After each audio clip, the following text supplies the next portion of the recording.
पूर्णिया के नवनिर्वाचित सांसद राजेश रंजन उर्फ पप्पू यादव कोढ़ा पहुंचे, जहां उन्होंने कोढ़ा अस्पताल का निरीक्षण किया। इसी दौरान मरीज और उनके परिजनों ने पप्पू यादव के सामने अस्पताल की दुर्दशा की पोल खोलकर रख दी। इसके बाद पप्पू यादव ने अस्पताल प्रबंधक के सामने नाराजगी प्रकट की और भविष्य में इस तरह की लापरवाही नहीं करने की हिदायत दी है।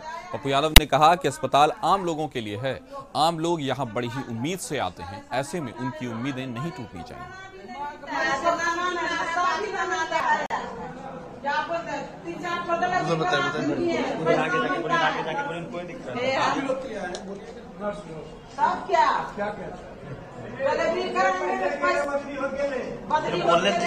बोलने दीजिए ना, क्या बीच में रोक रहे हैं। 6 बजे भर्ती किए हैं, अभी 2 बोतल पानी चला, अभी न कोई एक्शन है, कोई न कोई बातें नाश्ता है।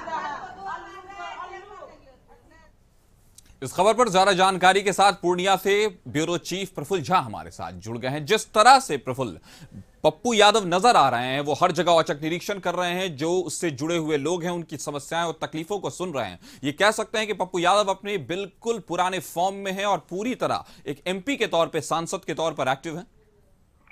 बिल्कुल, देखिए, पूर्णिया के नवनिर्वाचित सांसद हैं राजेश रंजन उर्फ पप्पू यादव, जो लगातार पूर्णिया लोकसभा के अंतर्गत जितने भी ब्लॉक हैं, अस्पताल हैं, वहां पे अधिकारियों को हिदायत दे रहे हैं कि जनता का सबसे पहले काम होना चाहिए।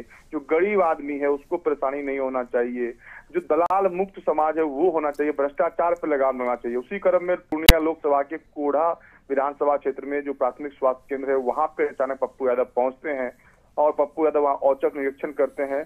तो वहां पे स्थानीय जो मरीज हैं उनका शिकायत रहता है कि पप्पू यादव का नाम सुन के ये लोग व्यवस्था को ठीक किए हैं, नहीं तो यहाँ पर सही से कोई व्यवस्था नहीं है, मरीजों को नहीं देखा जाता है, न मरीजों को खाना दिया जाता है, न मरीजों के लिए कोई दवाई की व्यवस्था है। तो उसी पे पप्पू यादव ने सीधे तौर पर स्पष्ट निर्देश दिया है कि पहले जो मरीज हैं, जो गरीब हैं, उनका होना चाहिए, सारी व्यवस्थाओं को जल्द से जल्द ठीक कर लें, जनता की शिकायत को कदापि बर्दाश्त नहीं करेंगे।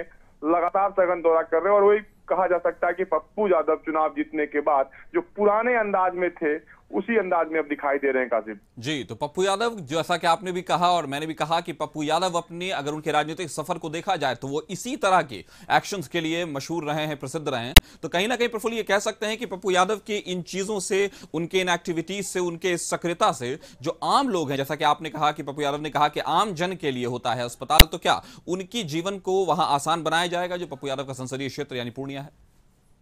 बिल्कुल, देखिए, पप्पू यादव ने अपने लगातार अपने भाषण में कहा है कि पूर्णिया, कटिहार, सीमांचल, कोसी उनका माँ है, हम वहाँ के बेटा हैं और यहाँ के जनता को अगर तकलीफ होता है तो सीधे तकलीफ मुझे होगा। मैं यहाँ से, जनता ने मुझे यहाँ से चुन के भेजा है, तो जनता की जो समस्या है सबसे पहले उसका निराकरण करना मेरा काम है। उसके बीच में अगर कोई भी आते हैं या कोई भी भ्रष्टाचार है, दलाल है, उसको जल्द से जल्द आप मुक्त कर लें। ऐसी परिस्थिति में अगर हमको शिकायत मिलती है तो मैं सीधे तौर पे सदन से लेके सड़क तक की लड़ाई लड़ूंगा। इसके लिए मैं धरना पे बैठ जाऊंगा। इसी तरह कहा जाता है पप्पू यादव अब जिस तरह से कर रहे हैं तो जनता में भी खुशी है। जहां वो जा रहे हैं वहां काफी भीड़ देखी जा रही है, जनता समस्या और शिकायत लेके पहुंच रही है और त्वरित उसका निदान जो है पप्पू यादव करने का प्रयास भी कर रहे हैं। जी, तो प्रफुल्ल, ऐसा कह सकते हैं कि पप्पू यादव की वजह से जो सरकारी महकमे हैं, जो आम जन से जुड़े मामले हो, चाहे अस्पताल हो, चाहे पीडब्ल्यूडी का मामला हो, स्कूल वगैरह हो, इस तरह के जो सरकारी क्षेत्र हैं उसमें क्या ये माना जाए कि पूर्णिया में सक्रियता दिखेगी और ईमानदारी से काम होता नजर आएगा?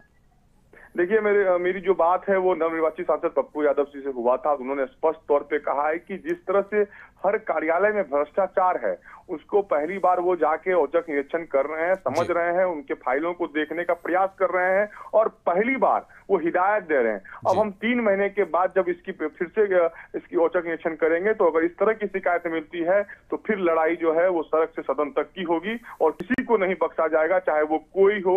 लड़ाई जो है वो सीएम हो, पीएम हो, जिससे भी लड़ना होगा जनता के लिए वो लड़ने को तैयार है, ऐसा उन्होंने पप्पू यादव ने कहा है। जी, तो लड़ाई सड़क से सदन तक होगी, चाहे रास्ते में प्रधानमंत्री आए, चाहे मुख्यमंत्री आए, जनता के लिए अगर मामला हो तो सबसे लड़ाई होगी। हमारे साथ जुड़ने के लिए प्रफुल्ल, आपका शुक्रिया।